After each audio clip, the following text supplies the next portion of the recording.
आता एक महत्त्वाची बातमी संभाजीनगरमधून आहे। संतोष देशमुख हत्या प्रकरणातील आरोपींना फाशीची शिक्षा व्हावी आणि फरार आरोपीला अटक केली जावी या मागण्यांसाठी संभाजीनगरमध्ये आज आक्रोश मोर्चा निघतोय।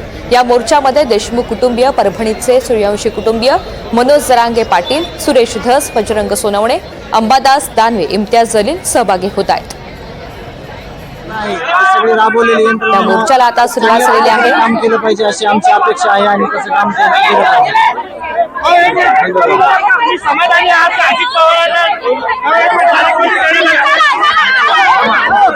त्यांच्या ज्या काही ऍक्शन होते त्यांचे जे फॉलो करतील त्यावर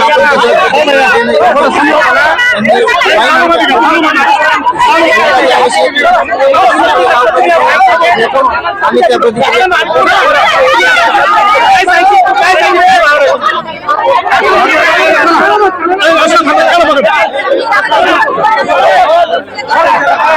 आपण बघितलं तर मोर्चाला सुरुवात झालेली आहे। धनंजय देशमुख कुटुंबीय या मोर्चात सहभागी झालेले आहे।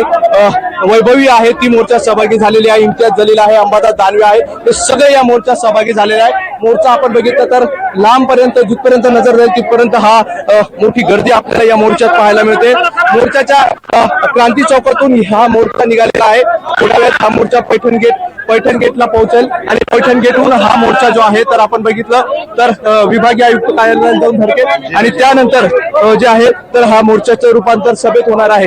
एकंदरीत आपण बघितलं तर सभेच्या ठिकाणी मोठी गर्दी आपल्याला पाहायला मिळते आणि या गर्दीत जे आहे तर मोर्चा जो आहे तर आता जो आहे तर विभागीय आयुक्त कार्यालयाकडे जाताना आपल्याला पाहायला मिळतोय। आपण जर बघितलं तर संतोष देशमुख हत्या प्रकरणातील आरोपींना फाशीची शिक्षा देण्याच्या मागणीसाठी हा मोर्चा निघालेला आहे। सूर्यवंशी कुटुंब जे आहे सोमनाथ सूर्यवंशी यांच्या प्रकरणात जे आरोपी आहेत त्यांच्यावर कारवाईची मागणी केली जाते आणि यासाठी हा मोर्चा जो आहे तर आज संभाजीनगरमध्ये धडकत आहे। हे तेच संभाजीनगर आहे ज्या संभाजीनगरमध्ये पहिला मराठा क्रांती मोर्चा निघाला होता आणि त्याच ठिकाणी आज हा भव्य असा मोर्चा जो आहे तर विभागीय आयुक्त कार्यालयावर जाऊन धडकणार आहे आणि त्या ठिकाणी जे आहे तर मोर्चाचं रूपांतर सभेत होणार आहे आणि या सभेच्या ठिकाणी नेमकं कोण कोण नेते बोलणार आहे हे पाहणं महत्वाचं असणार आहे। प्रचंड अशी गर्दी आहे। गर्दीत जे आहे तर गर्दीला बाहेर काढण्यासाठी जे आहे प्रयत्न जे आहे तर केले जातात। मोठी सकाळपासून जे आहे तर अनेक लोक या ठिकाणी मोर्चेकरी जे आहे तर या ठिकाणी जमले होते आणि आता हा मोर्चा पैठण गेट या ठिकाणी धडकणार आहे आणि त्यानंतर पुढे हा मोर्चा विभागीय आयुक्त कार्यालयाकडे जाईल।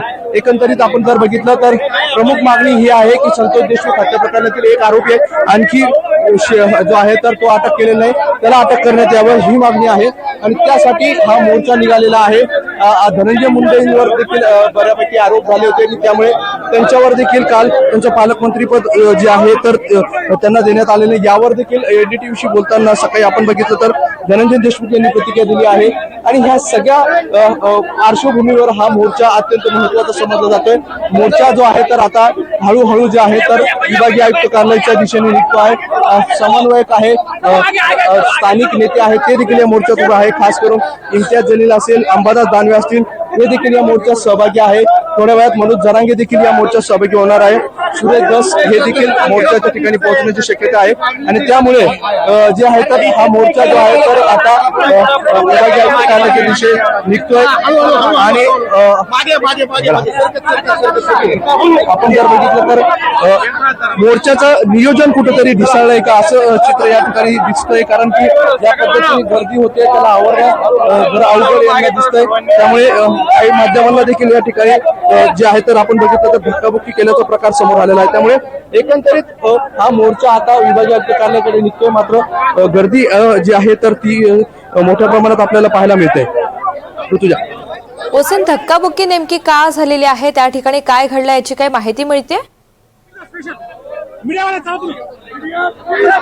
तुम्हाला हे दृश्य दाखवतो, हे चित्र आहे माध्यमांना जे आहे तर पुढे धक्काबुक्की केल्याचा प्रकार या ठिकाणी पाहायला मिळतो। आपण जर बघितलं बीड असेल, परभणी असेल या ठिकाणी मोर्चा काढण्यात आले होते, मात्र या ठिकाणी कुठेतरी नियोजनाचा ढिसाळपणा आपल्याला पाहायला मिळतोय आणि या ठिकाणी जेव्हा मोर्चा निघतोय तर गर्दी झालेली आहे। धनंजय देशमुख यांना ज्या मार्गाने जातात त्या मार्गावर जे आहे तर गर्दी मोठ्या प्रमाणात झाली आणि त्यामुळेच कुठेतरी हे आवरण्यासाठी प्रयत्न केले जातोय आणि हे सगळं जे आहे तर आपण बघतो की माध्यमांना जे आहे तर स्पेस दिला जात नाहीये आणि हा मोर्चा आता विभागीय आयुक्त कार्यालयाकडे निघालेला आहे। मोहसिन, सर्वपक्षीय नेते सुद्धा यामध्ये सहभागी होणार होते. या मोर्चाला काहीसा विलंब झालेला आहे. आताच्या घडीला कोणकोणते नेते यामध्ये सहभागी झाल्याचं आपण पाहतोय आणि पुढची रूपरेषा नेमकी कशी आहे या कार्यक्रमाची? नक्कीच हा मोर्चा जो आहे तर विभागीय आयुक्त कार्यालयावर धडकणार आहे. क्रांती चौकातून हा मोर्चा निघालेला आहे. माझ्या मागे मी दृश्य दाखवतोय. या मोर्चात देशमुख कुटुंबीय सहभागी झालेले आहे आणि हे सगळे देशमुख कुटुंबीय म्हणजे धनंजय देशमुख असतील, वैभव देशमुख असतील, हे सहभागी झालेले आहे.